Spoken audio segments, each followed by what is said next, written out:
আজকে কলকাতা বইমেলা শুরু হয়ে গেল। 22 জানুয়ারি 2026 সন্ধ্যে 7:30টার সময় আর ঘরে থাকতে পারলাম না, পৌঁছে গেলাম করুণাময়ী কলকাতা মেলায়। এবং ঠিক মধ্যস্থানে এসে ছবি তোলার অর্থাৎ সেলফি তোলার লোভও সামলাতে পারলাম না। দেখতে পেলাম খুব বড় বড় পাবলিশাররা এসছে, খুব কম করে হলেও 400টা পাবলিশার তো হবেই, তার মধ্যে শখানেক ইন্টারন্যাশনাল রয়েছে। বইও বেশ কয়েকটা কিনে ফেললাম।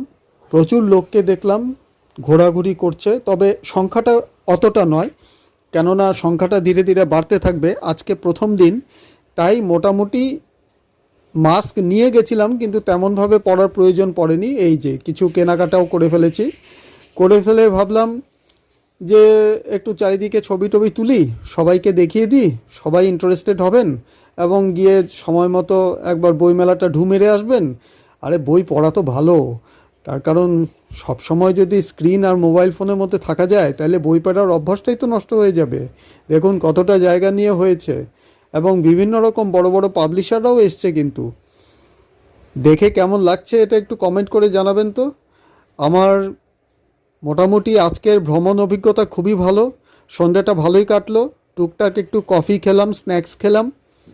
যদিও একা বেরিয়েছিলাম, কেননা হাতে সময় খানিকটা ছিল। আমরা প্রত্যেকেই ইন্ডিভিজুয়ালি ব্যস্ত মানুষ, তো আমার হাতে যেটুকু সময় ছিল ওইটুকু সময়ে আমি এই কলকাতা বইমেলাটা ঢু মেরে নিলাম। কেননা সামনের সপ্তাহ থেকে, ইনফ্যাক্ট কালকে থেকেই সারা সপ্তাহটাই আমি প্রচণ্ড ব্যস্ত থাকব। দেখুন কি সুন্দর করে সাজিয়েছে, এবং ভেতরে বইয়ের সম্ভার যতটা না আছে, তথ্য সমৃদ্ধি অনেক বেশি। কেমন লাগলো? যদি ভালো লাগে লাইক শেয়ার সাবস্ক্রাইবটা করে দিন না, ফলো করতে ভুলবেন না কিন্তু। দেখছেন তো ধীরে ধীরে ভিড়টা বাড়ছে, চটপট গিয়ে বই